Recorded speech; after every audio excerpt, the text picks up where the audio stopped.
자, 오늘은 짐승과 요괴들의 통치, 성역을 건드린 검사들의 최후. 역사적으로 이제 로마 시대, 그다음에 이탈리아의 법정, 그리고 대한민국 현재 서초동 검찰을 엮어서 한번 제가 이야기를 해보도록 하겠습니다. 기원전 63년으로 돌아가 보겠습니다. 이 로마 공화정은 당시의 부패와 음모로 썩어 들어가고 있었습니다. 이 몰락한 귀족 카틸리나가 정권을 찬탈하려고 무장봉기를 꾀하자 당대 최고의 법률가이자 집정관이었던 마르쿠스 툴리우스 키케로가 연단에 올랐습니다. 이런 얘기를 했습니다. 카틸리나여, 대체 언제까지 우리의 인내심을 시험하려는가, 이렇게 꾸짖었죠. 키케로의 사자우는 로마 시민들의 심장을 울렸습니다. 그만큼 감동적이었고 공감을 얻었다는 얘기입니다.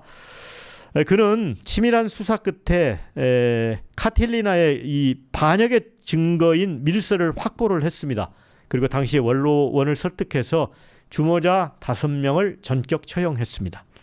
로마는 환호했습니다. 그에게는 국가의 아버지라는 최고의 칭송을 보냈습니다. 박수가 쏟아졌습니다.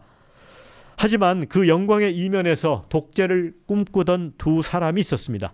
카이사르, 안토니우스. 아마 여러분들도 로마사를 공부하신 분들은 대충 아실 겁니다. 아주 차가운 미소를 짓고 있었습니다. 법을 지키기 위해 법을 어겼다니, 이 얼마나 좋은 먹잇감인가, 사냥감인가.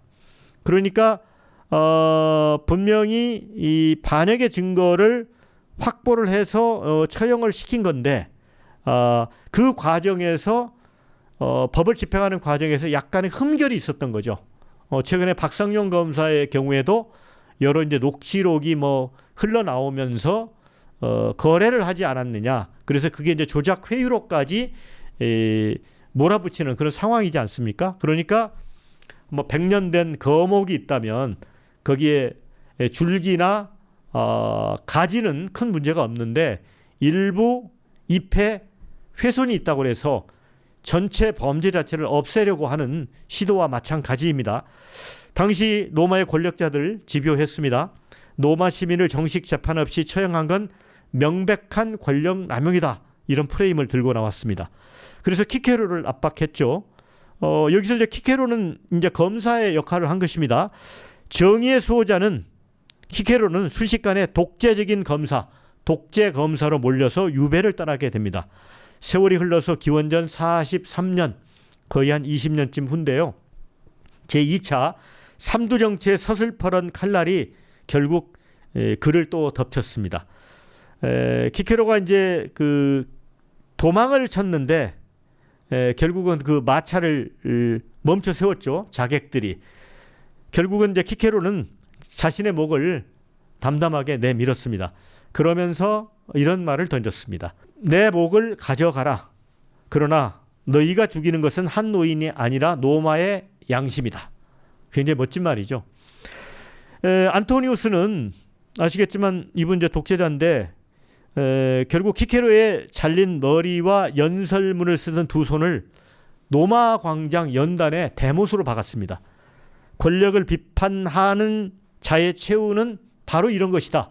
이거를 대중들에게 경고한 것입니다. 로마의 정의는 그렇게 피비린내와 함께 침묵하고 말았습니다.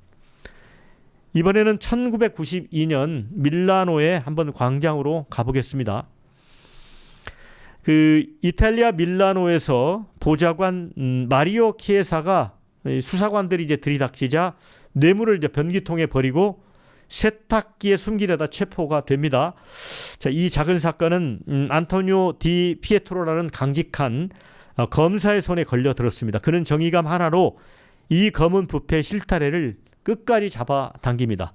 이 디 피에트로라는 강직한 검사는 그 농촌에서 태어난 농민의 아들이었습니다. 자, 결국 그 끝까지 실타래를 잡아당겼더니 그 끝에는 탕젠토폴리라 불리는 거대한 정책의 유착 카르텔이 나왔습니다. 디 피에트로와 그의 수사팀은 깨끗한 손이라는 기치 아래 성역 없는 수사를 펼쳤습니다. 전직 총리 2명, 장관 수십 명, 국회의원 3분의 1이 수갑을 찼습니다. 이게 대한민국 상황이라면 국회의원 100명이 수갑을 차게 된 것입니다. 정말 어마어마한 사건이죠. 상상이 가십니까? 이탈리아 국민들은 열광하며 검찰청 앞에 꽃다발하고 응원 메시지를 남겼는데요. 그게 산봉우리를 만들었다고 합니다. 정말 대단하죠. 그런데 궁지에 몰린 쥐는 만화 영화에서도 그렇지만 반드시 고양이를 물게 돼 있습니다. 드디어 미디어 재벌 출신 실비오 베를루스코니는 자신의 TV 채널을 동원해 매일같이 수사팀을 악마로 만들었습니다. 이 사람이 베를리누코스가 이제 이탈리아 총리가 되잖아요. 이분은 여러 가지 이 재벌이었는데 언론 재벌이었고요. 이탈리아의 유력 매체를 다수 소유하고 있었습니다. 이렇게 그 프레임을 짰습니다. 그 방송을 통해서 저들 검사와 수사관들은 결코 정의로운 사자가 아니다. 정치적 야욕에 미친 사냥개들 뿐이다. 그러니까 정의로운 검사들을 공격하기 위해서는 정치 검사다. 이렇게 또 프레임을 뒤집어 씌우는 거죠. 자, 그러면서 총리가 된 베를리누코스는 아예 이제 새로운 법을 만듭니다. 이른바 비욘디 법안, 일명 해석하자면 도둑방지법입니다. 쉽게 말하면 부패 사범의 구속 수사를 제한하는 법입니다. 아니, 세상에 부패 사범의 수사를 제한하는 법이라는 게 상상이 가십니까? 이런 법을 만들었습니다. 그렇다 보니까 이제 수사팀이 수사를 할 수 없게 팔다리를 잘라버린 것이죠. 자, 이어서 수사관들에 대한 먼지 털기식 감찰이 이루어집니다. 또 조작된 비리 의혹이 쏟아집니다. 지금 박상용 검사에 대해서 아니면 대장동 수사팀 8명에 대해서 벌어지고 있는 어떤 그 집요한 공격도 먼지 털기식, 그래서 뭐 징계하겠다 이렇게 하지 않습니까? 특히 이제 박상용 검사 같은 경우는 지금 아직 확인되지 않은 의혹 하나로 지금 외국에 나가는 출국 정지를 때려버렸습니다. 이런 상황이죠. 그 과거에 1990년대에 이태리에서 벌어졌던 그런 정의로운 검사에 대한 탄압이 한국에서 그대로 벌어지고 있다라고 생각해도 될 것 같습니다. 자, 그런데 이 재래식 언론, 이 부분은 아시겠지만 유시민 씨가 표현한 것인데 유력 언론들이죠. 쉽게 말하면 그 레거시 미디어인데 당시에 이태리 언론들도 겁에 질려가지고 입을 스스로 바늘로 꿰맸다고 합니다. 근데 우리나라 언론도 보면 박성윤 검사 관련된 부분에 있어서는 양비론으로 이야기할 뿐이지 그 본질에 천착해서 이야기하는 곳은 사실은 유튜브밖에 없습니다. 사실상 지금 상황도 비슷하다고 보고요.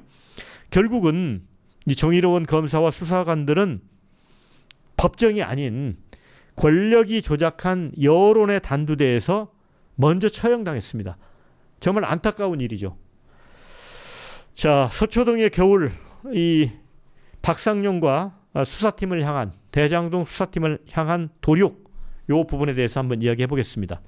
피의자가 검사를 징계하며 내쫓고 또 범죄자가 판사를 법을 왜곡했다고 고발하는 겁박하는 이제 어둠의 시대가 대한민국에서도 열렸습니다.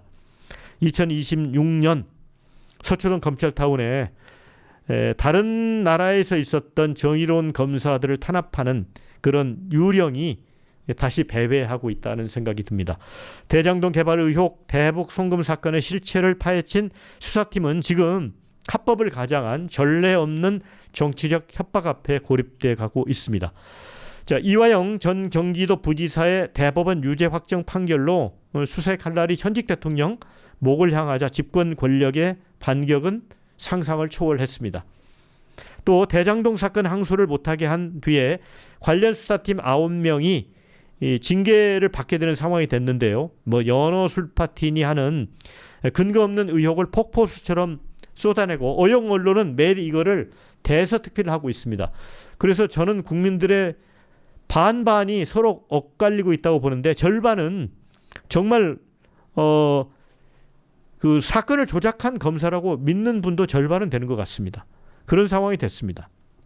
그래서 검사들 사이에 요즘 나오는 얘기가 있다고 합니다. 우리는 범죄 증거를 열심히 쫓았을 뿐인데 이제는 우리 자신이 범죄를 저지르지 않았다는 것을 증명해야 하는 황당한 처지가 됐다. 그 형사소송법에는 이렇게 되어 있습니다. 검사는 범죄를 인지하면 반드시 수사에 착수하여야 한다. 그러니까 이거는 명령입니다. 그러니까 검사가 박상현 검사가 아니면 대장동의 수사팀이 범죄 사실을 인지하고도 수사하지 않았다면 그걸로 검사와 수사관의 직무 유기가 됩니다. 형사처벌을 거꾸로 받아야 되는 상황입니다. 자, 과거 이탈리아 베를리누스 총리가 사용했던 검찰 악마화 전략은 이제 대한민국에서 더 정교한 형태로 부활하고 있습니다. 수사 동력 끊기 위해서 수사팀의 지위를 흔들고 또 무지몽매한 지지층을 어용 언론을 통해서 선동하는 방식으로 검사들을 사회적으로 매장하고 있습니다. 이제 대한민국은 베를리누스처럼 부패 사법 수사금지법을 만들지 않아도 됩니다. 왜요? 정의로운 검사는 사라졌습니다. 자, 박성용 검사 외롭게 투쟁하고 있습니다. 그런데 당시에 수원지검의 형사6부장, 차장검사, 또 관련 검사들도 많습니다. 어느 검사도 박성용 검사의 외로운 주장에 이런 방구 가타부타 하지 않고 있습니다. 그런데 왜 권력은 항상 정의로운 검사의 목을 자를까요? 저는 세 가지 정도로 보고 있습니다. 첫 번째는 성역의 붕괴 방지입니다. 권력자들은 자신들이 법 위에 서 있다라고 하는 신상벌가침의 그 믿음을 먹고 삽니다. 그리고 권력은요, 스스로 중독하는 경향이 있습니다. 중독이 강해지다 보면 주변에 칭송하는 사람들에게 혹하게 됩니다. 권력이 스스로 중독하는 경향이 있습니다. 그런데 검사가 모든 사람이 칭송의 박수를 보내는데 성역의 담장을 건든다, 넘는다. 그 순간 권력은 이거를 신성한 법 집행이 아닌 체제 전복 내지는 항명 내지는 저항으로 규정을 합니다. 그래서 그 담장을 넘는 자의 목을 쳐서 응분의 본보기를 삼고 더 이상 저항하는 사람이 없도록 만든다고 생각을 합니다. 두 번째는 진실보다 강력한 낙인입니다. 권력은요, 팩트를 가지고 싸우면 항상 집니다. 그래서 그들은 메신저를 공격합니다. 저 검사는 정의로운 검사가 아니고 정치적 야욕 덩어리다. 저 증거는 조작된 것이다 라는 프레임을 씌우죠. 진실이 오염된 열매, 독가로 둔갑시켜 놓으면 생각 없는 대중은 정의를 외면하게 됩니다. 세 번째는 미래 검사와 수사관들을 향한 길들이기라고 봅니다. 대북송금 박상용과 대장동 수사검사들 또 수사관들처럼 한국판 디피에트로 같은 용기 있는 상징적 검사들을 파멸시키는 이유는 단 하나라고 봅니다. 조직 내부에 권력을 건드린 자의 끝은 이토록 처참하고 비참하다 하는 공포를 심어주는 것입니다.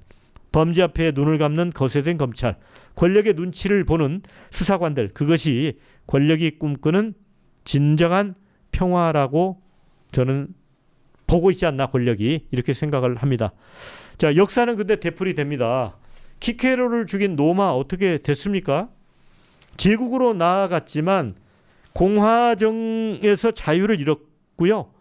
결국 멸망하게 됩니다. 또 디피에트로를 쫓아낸 이탈리아, 잘 아시겠지만 수십 년 동안 부패 늪에서 허우적거렸습니다.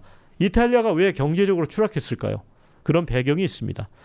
자, 권력이 검사의 목을 칠 때 그 칼날이 결국 베어내는 것은 국가의 미래이고 또 시민의 안전망인 법치 그 자체다라고 결론을 내리고 싶습니다.